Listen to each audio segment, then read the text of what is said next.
കണ്ടുകൊണ്ടാണ് പറയുന്നത്. അതിനെ അപായപ്പെടുത്തിയത് കരുമാറ്റക്കാർ തന്നെയാണെന്നുള്ളതിന് എതിർപ്പരം എന്ത് തെളിവാണ് മാഡം വേണ്ടത്? എന്താ പ്രേതവരെ അന്വേഷിച്ചു വന്നതുകൊണ്ടാണോ? അല്ല മാഡം, തെറ്റുകാരന്റെ മാനസിക വിഭ്രാന്തിയല്ലേ ഈ പ്രേതവും ഭൂതവും ഒക്കെ. Yes, you are absolutely right. പക്ഷെ അതുകൊണ്ട് മാത്രം അവർ ആനിയെ അപായപ്പെടുത്തി എന്നൊരു അസംഷനിൽ നമുക്ക് എത്തിച്ചേരാനാവില്ല. ബിക്കോസ് അവരെല്ലാം തന്നെ ആനിയുടെ ശത്രുക്കളായിരുന്നു. അതുകൊണ്ട് തന്നെ പ്രേതം ഞങ്ങളെ തേടി വരുമെന്ന് അവർ വിശ്വസിക്കുന്നു. അത്തരത്തിലുള്ള സ്വപ്നങ്ങൾ കാണുന്നു. അങ്ങനെയും ആവാം അല്ലേ?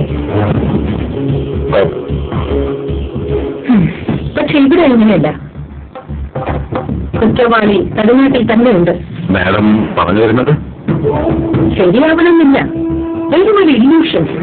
പക്ഷെ പലപ്പോഴും ഇല്യൂഷൻസ് ആണ് നമ്മുടെ വഴികാട്ടികൾ. I mean, every illusions is the crystal way to truth.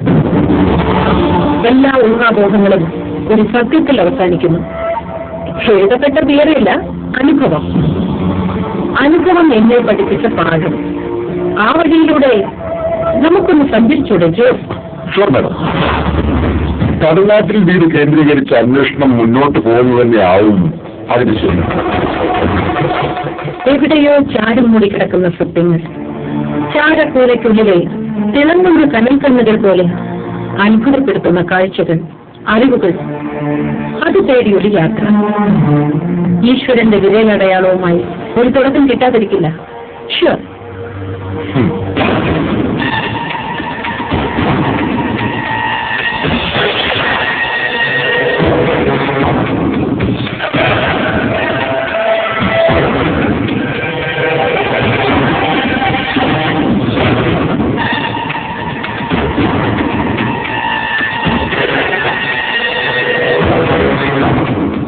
ആരാണത്? ആരാണ്? ആരാണ്?